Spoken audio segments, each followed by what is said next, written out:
ఒకవేళ కలిసిందే అనుకుందాం. ఈ 5 సంవత్సరాల్లో కొన్ని కోట్ల మంది ప్రజలు లడ్డు తినుంటారు కదా. నేను కూడా తిన్నాను లడ్డు, నువ్వు కూడా తినుంటావుగా లడ్డు. చాలా సందర్భాల్లో సుప్రీంకోర్టు న్యాయమూర్తులు, హైకోర్టు న్యాయమూర్తులు, మినిస్టర్లు, పెద్ద పెద్ద కోటీశ్వరులు కూడా తినుంటారుగా. పామరుడి దగ్గర నుంచి కోటీశ్వరుడికి తినుంటాడుగా. ఈరోజు తిన్న వ్యక్తి అయ్యో నేను జంతు అవశేషాలను తిన్నానా, కొవ్వును తిన్నానని బాధపడతాడుగా. నీకు ఆ మాత్రం కామన్ సెన్స్ లేదా? ఒక వ్యక్తి ఒక ప్రసాదాన్ని తినేసిన తర్వాత ఆ తిన్న ప్రసాదం అడల్టెడ్ అయింది, దాంట్లో పంది కొవ్వు కలిసింది, ఎద్దు కొవ్వు కలిసింది అని చెప్పకూడదు. ఇది కామన్ సెన్స్ పాయింట్ అన్న కామన్ సెన్స్ లేదా నీకు? లేదు. ఎందుకంటే అధికారం కళ్ళు మూసిపోయింది. మన ప్రతిపక్షం మీద ఏం మాట్లాడినా మాట్లాడారు. ఈయన మాట్లాడటం వెంటనే ఈయన ప్రాయశ్చిత్త దీక్షను ఈయన మొదలుపెట్టినాడు. ఇప్పుడు ఆయన వీడియోలు ఉన్నాయి. ఆయన వీడియోలు వేస్తే ఇంకా సిగ్గుపోద్ది. వేస్తాను, అది కూడా వేస్తాను. ఎందుకంటే సిగ్గు రావాలి ఎట్లాంటి వాళ్ళకి. సిగ్గు వస్తే కానీ ఇంకొకసారి రేపొద్దున వీళ్ళు ఇంకొకసారి ఇలాంటి చేయకుండా ఉంటారు. దోషులకి శిక్ష పడాలి. ఫుడ్ అడల్టరేషన్ ఇది మేము కాదంటలా. టీటీడీ బోర్డు అప్పుడు టీటీడీ బోర్డు బాధ్యత తీసుకోవాలి. పొలిటికల్ గా వచ్చి అలంకార ప్రాయంగా ఒక్కొక్కళ్ళు వచ్చేసి దర్శనాలకి టికెట్లు ఇవ్వడానికి మీరు బోర్డు మెంబర్స్ అవ్వలేదు. మీరు ఎవరు చైర్మన్ కానీ ఈవో కానీ మీరు అక్కడ ధర్మాన్ని పరిరక్షించాలి. మీరు అక్కడ మీ ఇష్టాలకి మీరు కూర్చోబెట్టి మీ ఇష్టాలకి కాంట్రాక్ట్లు ఇచ్చుకోవడానికి మీరు టీటీడీ బోర్డుకి మీరు వెళ్ళలేదు. మీరు అందరూ మీ అందరికీ బాధ్యత ఉంది. మీరు నిర్ణయించుకోవాలి. ఎవరికి కోపాలు రావు, ఎవరికి వేదన రాదు, ఎవరికి బాధలు రావుంటే కుదరదు. వస్తాయి బాధలు, వేదన ఉంది, మాట్లాడతాం. మర్చిపోకండి, ఎవరు దోషులకి శిక్ష పడాలి. ఫుడ్ అడల్టరేషన్ ఇది. ఈయన మాటలు చూడండి. అసలు ఇంతకంటే This is a very good product. Don't miss out on it. Don't wait until the day you need it. Use it now. తిరుమలని ఇష్టారాజ్యంగా చేశారు. అది వ్యాపార కేంద్రంగా చేశారు. ఆధ్యాత్మిక కేంద్రం నుంచి పర్యాటక కేంద్రంగా చేశారు. అది ఇదే మీరు మక్కాకి వెళ్తే ఇలాగే ప్రవర్తిస్తారా? మీరు ఒకసారి మక్కాకి వెళ్తే ఇలాగా ప్రవర్తిస్తారంటే ఏంటి? ముస్లిమ్స్ మీ దృష్టిలో ఈ తిరుమల తిరుపతి దేవస్థానాన్ని అపవిత్రం చేయమని కోరుకుంటారా? తిరుమల తిరుపతి దేవస్థానంలో లార్డ్ వెంకటేశ్వర ఇచ్చేటువంటి ప్రసాదంలో జంతు అవశేషాలు కలపాలని కోరుకుంటారా? మక్కా ఎందుకు వచ్చింది మధ్యలో? మక్కా ఎందుకు వచ్చిందండి మధ్యలో? ఈ లోపల వచ్చేస్తారా మీరు? మేము మర్చిపోయామనుకుంటున్నారా? ఆగమ శాస్త్రం చెప్పింది మీకు ఇదేనా? అంటే గవర్నమెంట్ ఉద్యోగులైతే ప్రభుత్వం నియమిస్తే ఇష్టాన్ని చేసేసుకుంటారా? మాకు బాధలు ఉండవనుకుంటున్నారా? ఇదే మీరు ఒక ఇస్లాం చేస్తే అపచారం జరిగితే మీరు ఏం చేస్తారు?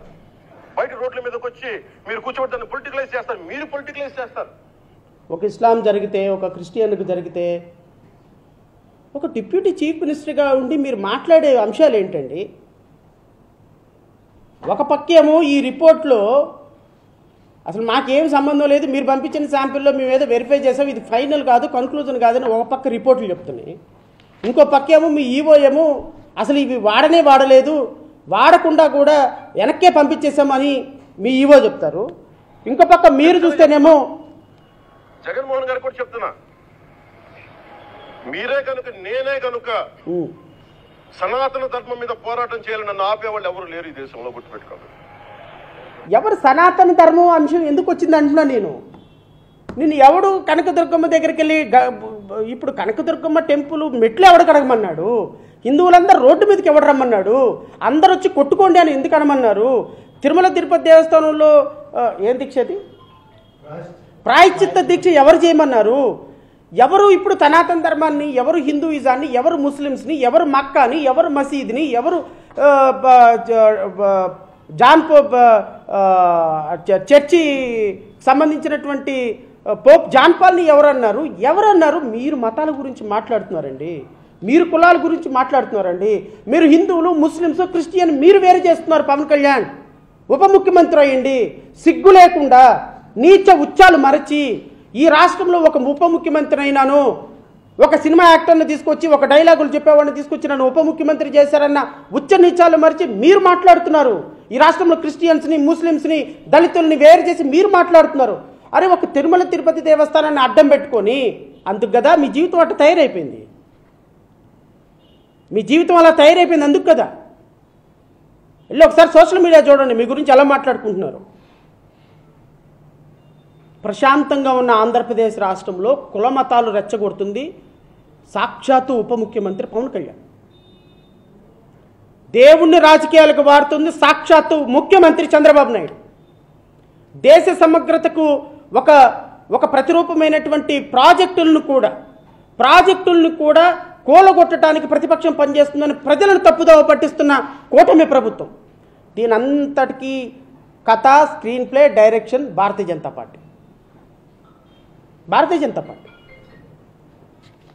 నేను ఇంకో రిపోర్ట్ కూడా చూపిస్తా. ఇవన్నీ కూడా అవే రిపోర్ట్లు, సేమ్ రిపోర్ట్లు.